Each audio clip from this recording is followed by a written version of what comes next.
Welcome, everyone, to the Institute of Hispanic Culture of Houston. I'm Maite Cera Weitzman. I'm president of the Institute of Hispanic Culture today, and I'm your moderator. In celebration of International Women's Day, today we have a very special program for you.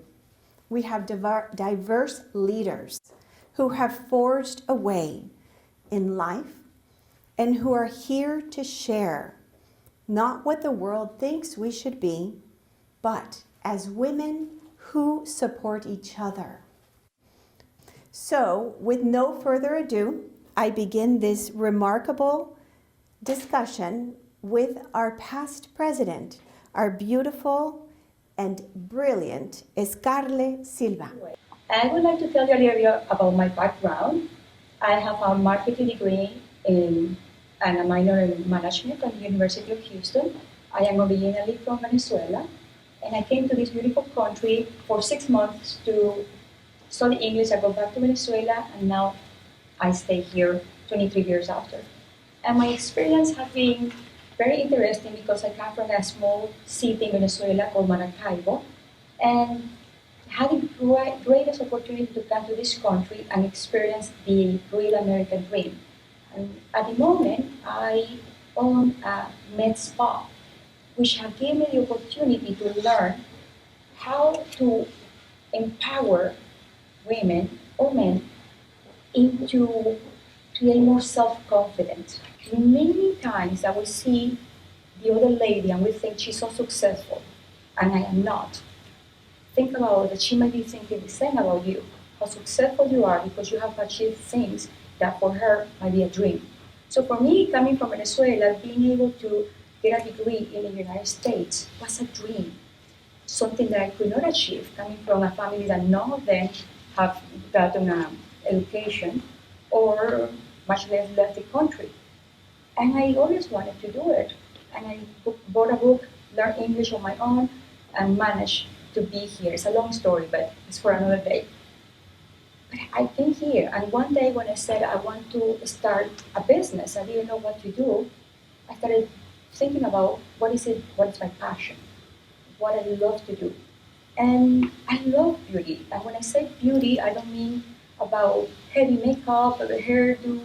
I think that we look beautiful when we get up in the morning. But that beautiful feeling comes from being happy with who you are. And in myself, I'm happy helping other women, happy helping everybody around to make things the best out of themselves. So I think that when we discover what we are passionate about, we're able to help other people. Escarle, when you came to this country, what was your biggest challenge being, I have to say, a beautiful woman from Venezuela? Did you have any struggles with people taking you seriously? I think the biggest struggle was, and that was 23 years ago, I came to Baton Rouge. The biggest struggle that I had was my accent. People didn't understand me, and I thought I was speaking English, and they were like, no. And my first experience was the Subway sandwich place, and I don't know if you've been there, but I went to order a sandwich, and they were, why wait? What? Why wait? Why a wheat? I didn't understand. They were asking for the bread, and I was thinking, and they don't understand me. And like that was all the things that you have to order: the ham, the cheese, and I realized, wow, I don't speak English. And now I realize, no, the place where I was, they have a different accent, and they were not used to people Latino that we have an accent. 23 years later, being Latino is something fun, sexy, excited. Sofia Vergara did all the work for us. They had the Latino accent up there. So now when I talk to people, they say, oh, you have such a beautiful accent. So I think that was my biggest challenge. Lisbeth Janel. Lisbeth is, she takes us all the way from the oil rigs to the yoga mats. So Lisbeth, share with us your capsule of knowledge for this incredible day that women are listening. My experience was 10 years in oil and gas, as a female in oil and gas, all over the world. My last locations were Singapore and Dubai. And throughout that time frame, I realized that I always felt like I had something to prove. I was working myself to the bone to always feel like I had something to prove, especially as a female in the industry. And I burnt myself out completely. And I discovered mindfulness and yoga and a different perspective that really shifted everything for me. And I decided I still love the work I did in oil and gas and in corporate, but now I needed to come back and help people who were struggling the same way I did. And what that struggle was really not having the internal confidence to really showcase who I was. When I first graduated college, I asked a female in the industry, what do I need to know to be successful? And the first thing she said to me was, don't get old and don't get fat. And I took that story on as my own. And throughout my career, my thyroid went out and I gained 100 pounds, and I no longer saw worth in myself because those were the stories that I replayed in my head. And we all have these internal stories. We all have it, many people call it imposter syndrome. Really what it is it's a protective mechanism that we take on to stay safe. And so to stay safe, I got quieter. I shifted back, I hid, and I just worked hard and thought I could keep proving myself the whole time, but really I wasn't gonna be able to show up until I fixed those thoughts in my head. So what mindfulness does is it allows you to step back and observe those thoughts and realize that those thoughts came on from stories, whether it's, and I wanna recognize other marginalized populations too, the stories that come about by how we're raised and what we deal with in society and the things that we're told sometimes aren't our own story. And what mindfulness allowed me to do was step back and observe those stories and go, okay, I call it my inner mean girl. If you've seen Mean Girls, Regina George, she's my inner mean girl. She's a bully on my shoulder.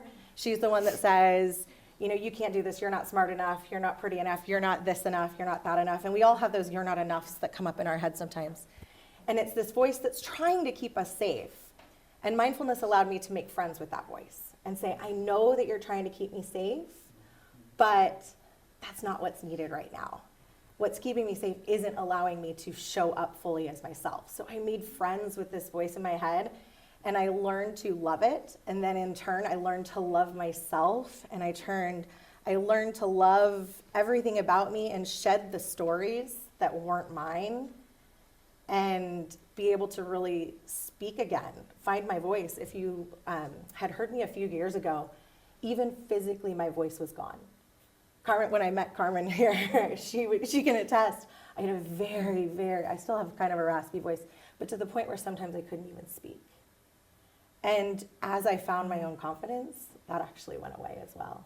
As I started making friends with this bully and going, that's not my story, that's not my story. So mindfulness really allowed me to step back and observe and then choose for myself what my story was. And we go to the youngest person on our panel, which I love that we have many generations here. And in this case, Mariela Camarillo. Tell us a little bit about yourself and give us your capsule of knowledge for the audience today. First of all, thank you so much for having me, and Lisbeth and Escarle for sharing your story. Lisbeth, something that actually struck a chord with me was when you were talking about imposter syndrome. So I am a first-generation American, a product of Mexican immigrants. So growing up, it was hard trying to find my place in society. I would go to Mexico and they would tell me, you're not from here. And I would come to schools here and they would tell me, you're not American. So developing all of those internal crises made me feel like an imposter. I felt like I didn't belong anywhere. And I struggled with self-confidence for a long time, and it's something that I'm still trying to learn as I enter these new aspects of society that I have no one to look up to teach me the way, right? So I think something that I really learned throughout my educational career was there was nobody that looked like me that was a role model. There wasn't a leader to tell me, oh, you're valued, your perspective is valued. So that's why I decided to go into teaching, because I wanted to be that role model for my students. Right? To be that bilingual teacher and be like, oh, this is a Latina, she looks like me, she went to college, she was able to do all of these things that I aspire to do. And I think that that's what really built my self-confidence, because I was able to be the role model to kids that I didn't have growing up. And now that I'm navigating business school, right, I didn't have anybody to teach me how to do that, and I'm like learning all of these things on my own. And I'm learning that my perspective is valuable, and everybody has different ways of life, and mine is maybe not the typical that you see in American society, but I can still be that role model for other students and lead the way for other people that look like me, that grew up like me, to also have a place and have a seat at the table. They're no longer gonna be the people that are on the menu, they're gonna be the people that are on the table. Which is a quote that somebody said to me, and that really, really struck a chord for me. Thank you very much. This power panel is going to take a 1-minute break so we can switch for the next roundtable. Thank you, ladies. Stick around.